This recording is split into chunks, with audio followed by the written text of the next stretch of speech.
Hello বন্ধুরা, আজ আমি আপনাদের সামনে হাজির হয়েছি পোসাইডন মুভির এক্সপ্লেনেশন নিয়ে। এই গল্পটা একটা জাহাজ অর্থাৎ একটা সিলিং শিপকে কেন্দ্র করে, যার নাম পোসাইডন। জাহাজটা অনেক বড়, এত বড় যে এই জাহাজের মধ্যে অনেকগুলো পুনর অবস্থিত রয়েছে। আর জাহাজে অনেক লোক উপস্থিত ছিলেন। তারা সবাই খুব খুশি, কারণ আজ 31 ডিসেম্বর অর্থাৎ কাল থেকে নতুন বছর শুরু হয়ে যাবে। জাহাজে কেউ তাস খেলছিল, কেউ পার্টি করছিল, আবার কেউ ডান্স করছিল। এরপর আমরা শিপের কন্ট্রোল রুম দেখতে পাই, যেখানে ক্যাপ্টেনের কিছু সমস্যার অনুভূতি হয়। ক্যাপ্টেন বুঝতে পারেন নিশ্চয়ই কোনো সমস্যা রয়েছে। উনি দেখেন সামনে থেকে একটা বিশাল বড় ঢেউ ওদের জাহাজের দিকে এগিয়ে আসছে, যা দেখে বাকি ক্যাপ্টেনরাও ভয় পেয়ে যায়। ওরা তাড়াতাড়ি জাহাজটাকে অন্যদিকে ঘুরিয়ে নেওয়ার চেষ্টা করে। ওদের প্রচেষ্টা খানিকটা সফল হয়েছিল, কিন্তু সেই ঢেউ এতটাই বড় ছিল যে তার পেছনেই কিছুক্ষণ আগে চাঁদ দেখা যাচ্ছিল। কিন্তু এখন সেই চাঁদ ওই ঢেউয়ের পেছনে লুকিয়ে পড়েছে। এর অর্থ ছিল যে ঢেউ শিপের থেকে অনেক বেশি বড় ছিল। এরপর ওরা ঘোষণা করেন যে জাহাজ একটা বড় দুর্ঘটনার সম্মুখীন হতে চলেছে, তাই সমস্ত যাত্রীরা এবং অফিসাররা যেন সাবধানে থাকে। এই ঘোষণা হওয়ার সঙ্গে সঙ্গে ওখানে দৌড়াদৌড়ি শুরু হয়ে যায়। দেখতে দেখতেই ওই উঁচু জলরাশি ওদের জাহাজকে ধাক্কা মারে, আর সেই ধাক্কার প্রেসার এতটাই বেশি ছিল যে পোসাইডন এত বড় জাহাজ হওয়া সত্ত্বেও সমুদ্রে উল্টে যায়। জাহাজের সব থেকে উঁচু অংশ সেটা নেমে এসেছিল নিচে, আর নিচের অংশ চলে গিয়েছিল উপরে। জাহাজ উল্টে যাওয়ার ফলে প্রচুর ক্ষয়ক্ষতি হয়, যার ফলে প্রচুর মানুষ মারা যায়। এছাড়া ইঞ্জিন রুমেও বড় একটা ব্লাস্ট হয়, যার কারণে সমস্ত ক্যাপ্টেন যারা ওই জাহাজটা চালাচ্ছিলেন তারা সবাই মারা যান। জাহাজের হলে যেখানে সব থেকে বেশি লোকজন উপস্থিত ছিল, সেখানে এসে একজন অফিসার বলেন, আমাদের কাছে একটা ভালো খবর আছে আর একটা খারাপ খবর আছে। খারাপ খবর হলো এটাই যে সুনামির ঢেউ এসে আমাদের জাহাজে ধাক্কা মেরেছে, যার ফলে জাহাজটা সম্পূর্ণ উল্টে গেছে। অতএব এখান থেকে কেউ বের হতে পারবে না। আর ভালো খবর হলো এই যে আমাদের অফিসাররা সুনামি আসার কিছুক্ষণ আগে রেস্কিউ টিমের সঙ্গে কথা বলেছিল। তারা কিছুক্ষণের মধ্যেই হেলিকপ্টার নিয়ে এসে যাবে, তাই সবাই রিল্যাক্স করুন এবং শান্ত থাকুন। আমরা খুব তাড়াতাড়ি এখান থেকে বেরিয়ে যেতে পারবো। এরপর আমরা একটা লোককে দেখতে পাই, যার নাম ডেলেন। লোকটা তার নিজের কাছে পড়ে থাকা একজন অফিসারের কাছ থেকে কিছু দরকারি জিনিস বার করে নিচ্ছিল। তখন ওর কাছে একটা বাচ্চা এসে জিজ্ঞেস করে, আপনি এটা কি করছেন? বাচ্চাটার উত্তরে ডেলেন বলে, আমি আসলে এখান থেকে বেরিয়ে যাওয়ার চেষ্টা করছি। বাচ্চাটা বলে, আপনি এখান থেকে বেরিয়ে যেতে পারবেন না, এক্ষুনি তো বলে গেল যে জাহাজ উল্টে গেছে। ডেলেন তখন বলে, এখান থেকে বেরিয়ে যাওয়ার একটা রাস্তা রয়েছে, আর সেটা হলো নিচে যাওয়ার রাস্তা, যার জন্য আমাকে উপরের দিকে যেতে হবে। ডেলেন এখান থেকে বেরোনোর চেষ্টা করলে ওই বাচ্চাটি তার মাকে সঙ্গে করে নিয়ে আসে। ডেলেন ওর মাকে আগে থেকেই জানতো। ওর মা ডেলেনকে জিজ্ঞেস করেন, তুমি বাচ্চাটাকে কেন বলেছ যে তুমি এখান থেকে বের হতে পারবে? এটা শুনে ডেলেন বলে, হ্যাঁ, আমি একটা রাস্তার ব্যাপারে জানি। কিছুক্ষণের মধ্যে ওখানে আরেকজন লোক চলে আসে, যার নাম রবার্ট। আরেকজন বয়স্ক লোকও সেখানে চলে আসেন। বয়স্ক লোকটা বলেন, আমি একজন আর্কিটেক্ট, আমার জাহাজ সম্পর্কে যথেষ্ট জ্ঞান রয়েছে। এই জাহাজটা নিশ্চয়ই সেইভাবে বানানো হয়নি যাতে জাহাজটা উল্টে গিয়েও ভাসতে পারে। এর মানে এটাই যে জাহাজটা এভাবেই জলে পড়ে থাকবে আর ডুবে যাবে, আর আমরা সবাই মারা যাব। এখানে যে দ্বিতীয় ব্যক্তি ছিল রবার্ট, সে বলে, তুমি ডিস্কোর রাস্তা জানো? ডেলেন বলে, তুমি এই অবস্থায় ডিস্কোয় কেন যেতে চাইছো? তোমার কি এই সময় নাচতে ইচ্ছে করছে? রবার্ট বলে, না, ওখানে আমার মেয়ে আটকে পড়েছে, আমি তোমার সাথে যেতে চাই। আমি আগে নিজের মেয়েকে বাঁচাবো, তারপর আমরা এখান থেকে বেরিয়ে যাব। ডেলেন বলে, না, এরকম কিছুই হবে না, কারণ আমি আমার নিজের কাজ একাই করি। রবার্ট তখন ওকে বলে, তুমি আমাকে বলো, শর্টকাট মানে উপরে যাওয়ার সব থেকে ছোট রাস্তা কি রয়েছে? ডেলেন বলে, আমি নিজে জানতে পারলে তোমাকে জানিয়ে দিচ্ছি। এর থেকে একটা ব্যাপার তো পরিষ্কার হয়ে যায় যে ডেলেন এখান থেকে বের হতে চাইলেও রাস্তাটা সে এখনো নিজেও জানে না। তখন রবার্ট জাহাজের একটা লোককে ডেকে জিজ্ঞেস করে, এখান থেকে উপরে যাওয়ার সব থেকে ছোট রাস্তা কোনটা? এরপর লোকটা ইশারায় তাকে রাস্তা বুঝিয়ে দেয়। রবার্ট লোকটাকে বলে, তুমি এক বছর যত টাকা রোজগার করো, আমি তোমাকে তার থেকে দ্বিগুণ টাকা দেব। তুমি নিজে আমাদের ওই জায়গায় নিয়ে চলো। এই কথা শুনে সেই লোকটা যাওয়ার জন্য রাজি হয়ে যায়। তার মানে সেই লোকটাও এবার রবার্টদের সাথে যাবে। রবার্ট ডেলেনকে বলে, তোমার কাছে যদি কোনো প্ল্যান থাকে তাহলে আমার কাছে গাইড রয়েছে। ও আমাদের ওই জায়গার ব্যাপারে খুঁটিনাটি সমস্ত কিছু বলবে। আমরা যদি একসাথে যাই তাহলে আমরা প্রাণে বেঁচে যাব, আর আমরা যদি আলাদা আলাদা যাই তাহলে হতেও পারে আমরা বাঁচব না। এরপর ডেলেন রাজি হয়ে যায়। এবার ওরা সবাই মিলে জাহাজের নিচের অংশের দিকে যাওয়ার চেষ্টা করতে থাকে। আমরা জানি জাহাজের এই নিচের অংশ উপরের দিকে রয়েছে, তাই ওরা সেখানেই যাচ্ছিল। ওই রাস্তা দিয়ে গিয়ে ওরা সেই জায়গা দিয়ে বেরোনোর চেষ্টা করছিল যেখানে বড় বড় পাখা লাগানো ছিল। পরে যখন ওরা ওখান থেকে বেরোনোর চেষ্টা করছিল তখন সমস্ত দরজা বন্ধ করে দেওয়া হয় যাতে জল ভেতরে আসতে না পারে। যদিও সেখানে যথেষ্ট জল ঢুকে গিয়েছিল, কিন্তু ওখানে জানালা আর দরজা এতটাই মজবুত ছিল যে বন্ধ করে দেওয়ার পর জল আর ভেতরে প্রবেশ করতে পারেনি। জাহাজরা ক্রমাগত এগিয়ে যাচ্ছিল। ওরা কোনো রকমে জাহাজের নিচের অংশে এসে পৌঁছায় যাতে ওরা ওখান থেকে বেরোতে পারে, তাতে ওরা প্রাণে বেঁচে যাবে। ওখানে পৌঁছানোর পর ওদের অন্য সমস্যা হয়। ওখানকার রাস্তা বন্ধ হয়ে আছে, কারণ আগে হাজার হাজার লোকের মৃতদেহ পড়েছিল। এরপর ওরা লিফটের দরজা খোলে, কিন্তু এখান থেকে লিফট অনেকটা উঁচুতে ছিল। ওরা একটা লম্বা লোহার অংশ দিয়ে সামনের দিকে দরজা পর্যন্ত একটা রাস্তা বানায় যাতে ওরা ওই দরজাটাকে খুলে ওখান থেকে বার হতে পারে। হাজার চেষ্টা করে ওরা ওই দরজাটাকে খুলতে পারে না। তখন উপরের দিকে লিফটের দরজা খুলে যায় আর ওরা যা হোক করে উপরের দিকে লিফটে উঠতে থাকে। কিন্তু তখনও দুজন পিছনের দিকে ছিল, বয়স্ক আর্কিটেক্ট আর শিবের সেই ভদ্রলোকটি যে ওদের পথ প্রদর্শক ছিল। লম্বা লোহার বস্তুটা যেটা দিয়ে ওরা রাস্তা তৈরি করেছিল দরজায় পৌঁছানোর জন্য সেটা পিছলে যায়। এর ফলে ওরা লিফটের দরজার কিনারায় ঝুলতে থাকে। উপরে যারা পৌঁছে গিয়েছিল তারা হাত ছাড়তে পারছিল না, কারণ নিচে গভীর অন্ধকার। ওরা দুজন পড়ে গেলে মৃত্যু ছাড়া আর কিছুই হাতে আসবে না। বয়স্ক লোকটির পা ধরে জাহাজের পথপ্রদর্শক লোকটি ঝুলছিল। বিপদ আরো বেড়ে যায় যখন উপরের লিফট নিচের দিকে নেমে আসছিল। ডেলেন বয়স্ক লোকটার হাত ধরেছিল আর ওদের গাইড বয়স্ক লোকটার পা ধরে ঝুলছিল। ডেলেন সেই বয়স্ক লোকটির হাত ধরে উপরে তোলার চেষ্টা করছিল, কিন্তু ওজন অত্যাধিক হওয়ার জন্য সে কাজ করতে অসফল হয়। ডেলেন তখন দেখে লিফটটা প্রায় ওদের ঘাড়ের উপর পড়েই যাচ্ছিল। সেই সময় ও বলে গাইডকে যেভাবে হোক নিচে ফেলে দিতে। তখন বয়স্ক লোকটি অনিচ্ছা সত্ত্বেও গাইডকে নিচে ফেলে দেয়। ওখানে ওই গাইড লোকটি মারা যায়। ডেলেন বয়স্ক লোকটিকে উপরে তুলে নেওয়ার সঙ্গে সঙ্গেই লিফট নিচে গিয়ে পড়ে, যার পরে বিশাল বড় ব্লাস্ট হয়। চারিদিকে আগুন ছিটকে আসে। রবার্ট আর ডেলেন তাড়াতাড়ি লিফটের দরজা বন্ধ করে দেয়। ওদের মধ্যে একজন লোক মারা যাওয়ার পর ওরা 5 জনই অবশিষ্ট ছিল। ওরা পুনরায় এগিয়ে যেতে থাকে। কিছু দূর যাওয়ার পর ওরা ডিস্কো এরিয়া দেখতে পায়। ওখানে ওরা রবার্টের মেয়ে, ওর বন্ধু আর তার সাথে আরো 2 জন মানুষকে খুঁজে পায়। তার মানে ওরা এখন মোট 9 জন। আর ওদের যে কোনো উপায়ে শিপের উপরে যেতে হবে, কারণ শিপ ডুবে যাওয়ার উপক্রম হয়েছে। এগিয়ে যাবার সময় রাস্তা আবারও বন্ধ হয়ে যায়। ওরা যখন অন্যদিকে যেতে চায় তখন দেখে ওখানে শিপের একটা বড় রেলিং ভেঙে পড়ে রয়েছে। ওদের ওই রেলিংয়ের উপর দিয়ে যেতে হবে। ডেলেন তখন ওদের জিজ্ঞেস করে এখান থেকে যাওয়ার আর অন্য কোনো রাস্তা আছে কিনা।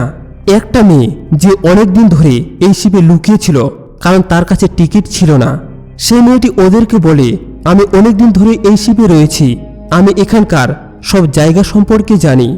এটা ছাড়া এখান দিয়ে বেরোনোর আর অন্য কোনো রাস্তা নেই। এরপর ওরা এগে করে ওই রেলিংয়ের উপর চড়ে এখান থেকে বেরোনোর চেষ্টা করে। এখান থেকে 5 জন যা হোক করে রেলিং ধরে বেরিয়ে যায়। রবার্ট তখন নিজের মেয়েকে বলে তুমি এবার চলে এসো। তখন একটা মাতাল লোক চলে আসে যাকে ওরা ডিস্কোতে পেয়েছিল। সে বলে আমি আগে যাব। আস্তে আস্তে যখন ঠিক মাঝ বরাবর পৌঁছায় ঠিক সেই সময় ইঞ্জিনের একটা বড় অংশ তার উপর পড়ে যায়, যার ফলে রেলিং ভেঙে নিচে পড়ে যায়। আর ইঞ্জিনের ওই অংশ পড়ে যাওয়ার সঙ্গে সঙ্গে জলের মধ্যে প্রচুর তেল বেরিয়ে আসে। আগুনের ফুলকি ওখানে আগে থেকেই পড়ছিল, সেই জন্য জলের মধ্যে দাউ দাউ করে আগুন জ্বলে ওঠে। মাতাল লোকটি ওখানেই মারা যায়। ওরা মোট 8 জন অবশিষ্ট ছিল, কিন্তু 5 জন লোকই অন্যদিকে যেতে পেরেছিল। ডেলেন, রবার্ট আর ওর মেয়ে এখনো অন্যদিকেই ছিল। নিচে জলের মধ্যে দাউ দাউ করে আগুন জ্বলছিল। কোনো রাস্তা ছিল না যেখান থেকে ওরা অন্য পারে পৌঁছাতে পারে, কারণ ইঞ্জিন ভেঙে যাওয়ার ফলে সেলিংও ভেঙে পড়েছিল।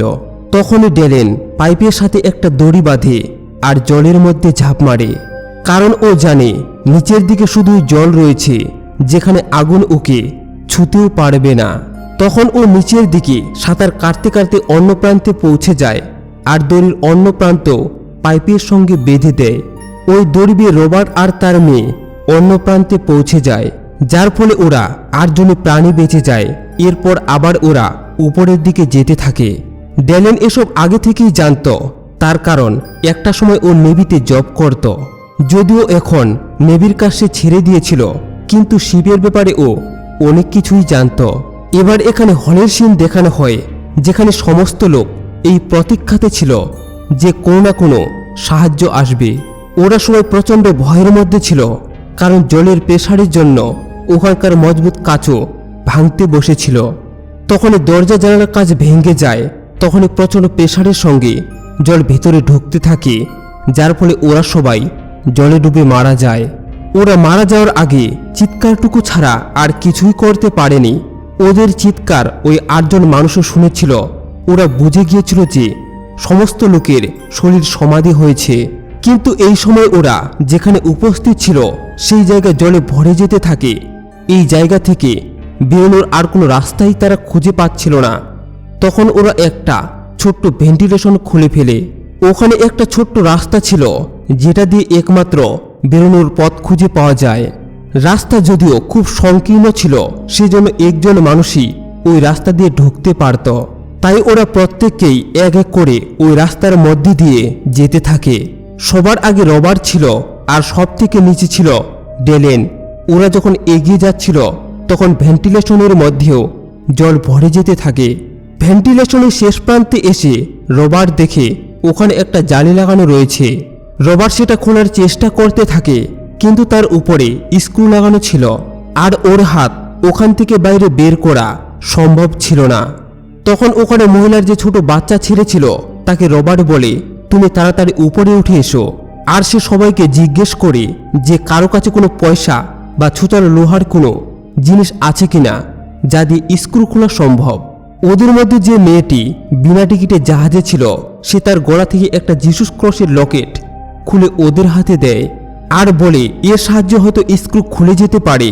তখন ওই বাচ্চা ক্রস নিয়ে আস্তে আস্তে ওই স্ক্রুগুলো খোলার চেষ্টা করে। ওর হাত ছোট হওয়ার কারণে স্ক্রু পর্যন্ত পৌঁছে গিয়েছিল, কিন্তু এখানে জলের স্রোত ক্রমশই বেড়ে যেতে থাকে। সবার নিচে যেহেতু ডেলেন ছিল, ও প্রায় পুরোটাই জলের মধ্যে ডুবে গিয়েছিল। সে সময় সৌভাগ্যবশত ওই জালি খুলে যায়, যার ফলে সবাই এক এক করে ওখান থেকে বাইরে বেরিয়ে আসে আর এভাবে ডেলেনের প্রাণ বেঁচে যায়। এবার ওদের আর 2টো ফ্লোর উপরে যেতে হতো যাতে ওদের প্রাণ বেঁচে যায়, কিন্তু ওরা এই রাস্তায় ফেসে যায় কারণ নিচে জলে ভরে গেছিল। তাই নিচে ওরা আর কোনোভাবেই যেতে পারবে না, আর উপরে যাওয়ার কোনো রাস্তা ছিল না। ওরা ওখানে একটা ছোট্ট রাস্তা দেখতে পায়, যেটা খুব শক্ত করে বন্ধ করা ছিল।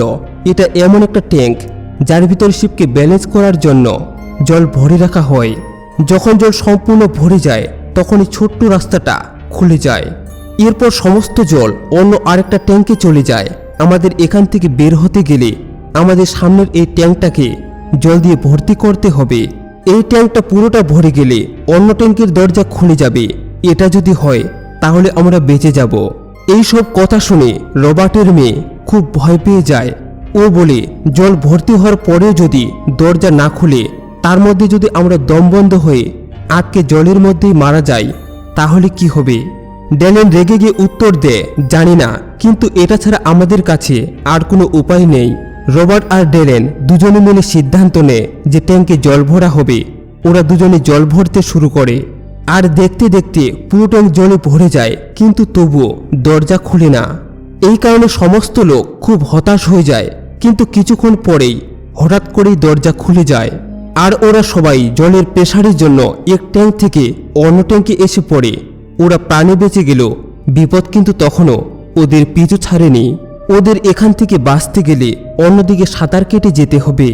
এরপর সবাই জোরে নিঃশ্বাস নিয়ে অন্যদিকে যাওয়ার চেষ্টা করে। সবার শেষে সেই মেয়েটি ছিল যে বহুদিন ধরে শিপের মধ্যে লুকিয়ে ছিল। ও যখন এগিয়ে যাচ্ছিল তখন ওর কাপড় একটা তারের মধ্যে আটকে যায়, যার ফলে সে ওখানেই ফেসে যায়। বৃদ্ধ লোকটা ওকে বাঁচিয়ে উপরে নিয়ে এলেও ততক্ষণে ও মারা গেছে। এরপর 7 জন লোক অবশিষ্ট থেকে যায়। ওরা ওই ফ্লোরে পৌঁছে যায় যেখানে বড় বড় পাখা লাগানো ছিল। ওই জায়গা দিয়ে ওদের বের হতে হবে। কিন্তু এই ফ্লোরে এসে ওরা দেখতে পায় এখানে প্রচুর জল ভরে রয়েছে। অন্যদিকে জলের প্রেসার বেড়েই চলেছিল। জলের মধ্যে দিয়ে মৃতদেহ বয়ে চলেছিল, যা দেখে ডেলেন খুবই হতাশ হয়ে যায়। ছোট বাচ্চা ছেলেটির মা তখন বলে, কি হলো ডেলেন, তুমি নিরাশ হচ্ছ কেন? ডেলেন এর উত্তরে বলে, যেখান থেকে আমরা বেরোবো সেই অংশ তো জলে পরিপূর্ণ হয়ে রয়েছে। আমরা এখান থেকে ওখানে যেতেও পারবো না, কারণ ওই জায়গাটা এখান থেকে অনেক দূরে আর সেটা জলে ভর্তি হয়ে রয়েছে। যা দেখে রবার্ট বলে, তাহলে আমাদের এখান থেকে উঁচু কোনো জায়গায় যেতে হবে। কিন্তু দুঃখের বিষয়, এখান থেকে বেরোনোর আর কোনো রাস্তাই নেই। রবার্ট এবার নিরাশ হয়ে ডেলেনকে বলে, ধন্যবাদ, তুমি আমাদের প্রাণ বাঁচানোর জন্য অনেক চেষ্টা করেছো। হয়তো আমাদের ভাগ্যে এটাই লেখা আছে, এই শিপের মধ্যেই হয়তো আমাদের মৃত্যু লেখা আছে। আর তাছাড়া সবকিছু মানুষের হাতেও থাকে না। তখনই ওখানে যেখানে ইঞ্জিন রুম ছিল সেখানে একটা বড় ধামাকা হয়, যার ফলে সমস্ত জল ওই জায়গা দিয়ে বেরিয়ে যায়। জল বেরিয়ে যাওয়ার ফলে ওই রাস্তা জলশূন্য হয়ে যায়, যে রাস্তা দিয়ে ওরা বাইরে বেরোতে পারত, যেখানে বড় বড় পাখা লাগানো ছিল। কিন্তু ওখানে পৌঁছে ওরা এক অন্য বিপদের সম্মুখীন হয়। পাখাগুলো নিজে থেকেই ঘুরছিল। তার থেকে বড় বিপদ এটা ছিল যে পাখাগুলো সোজা নয়, উল্টো দিকে ঘুরছিল। পাখার হাওয়ার প্রেসার ওদের দিকে ছিল। এর অর্থ ছিল ওরা যদি পাখার দিকে কোনো জিনিস ছোড়ে তাহলে সেটা পাখার দিকে না গিয়ে ওদের দিকেই ফিরে আসবে। রবার্ট একটা নকশা খুঁজে পায়, যা দেখে ও বুঝতে পারে এই পাখাগুলোর নিচেই কন্ট্রোল রুম রয়েছে। ওখানে পৌঁছে পাখাগুলোকে বন্ধ করা সম্ভব, কিন্তু কন্ট্রোল রুম এখান থেকে 150 ফুট দূরে, মানে ওখানে যাওয়ার অর্থ মৃত্যু। এরপরে রবার্ট ওখানে যেতে প্রস্তুত হয়, যা দেখে ওর মেয়ের বন্ধু বলে, আপনি যাবেন না, আমাকে ওখানে যেতে দিন, কারণ আমি ওখানে যেতে পারবো আর পাখাগুলোকে বন্ধ করে দিয়ে আসব। যার পরে ও ওখানে যাওয়ার জন্য প্রস্তুত হয়। কিন্তু ওর যাওয়ার কথা শুনে রবার্টের মেয়ে কাঁদতে থাকে আর ওকে যেতে বারণ করে। তখন ওর বন্ধু বলে, আমার যাওয়াটা জরুরি, কাউকে না কাউকে তো যেতেই হবে। নিজের মেয়েকে কাঁদতে দেখে রবার্ট জলের মধ্যে ঝাঁপ দেয় আর কন্ট্রোল রুমের দিকে এগিয়ে যায়। এরপর আমরা দেখি ডেলেন ওখানে নেই, কারণ ওই ছোট্ট বাচ্চা ছেলেটা জলের মধ্যে ভেসে যাচ্ছিল, যাকে ডেলেন আর ওর মা খুঁজে বেড়াচ্ছিল। ওরা তাড়াতাড়ি বাচ্চা ছেলেটিকে খুঁজে পায়। ডেলেন ওই বাচ্চাটাকে খুঁজে বের করে। এরপর ওরা আবার সেই জায়গায় ফিরে আসে যেখানে বাকি লোকজন ছিল। কিন্তু দুঃখের বিষয়, এখানেও জল ভর্তি হয়ে যাচ্ছিল। এবার ওরা যদি পাখা বন্ধ করতে না পারে আর এখান থেকে না বেরোয় তাহলে ওরা জলে ডুবে মারা যাবে। অন্যদিকে রবার্ট কন্ট্রোল রুমে পৌঁছে পাখাগুলোকে বন্ধ করার চেষ্টা করে।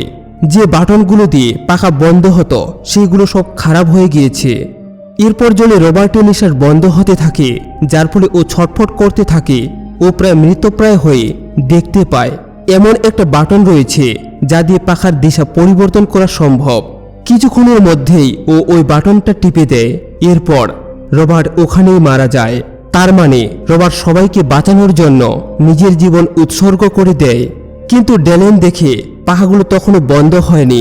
ও হতাশ হয়ে চিৎকার করে বলে, পাখাগুলো এখনো কেন চলছে, কেন বন্ধ হলো না?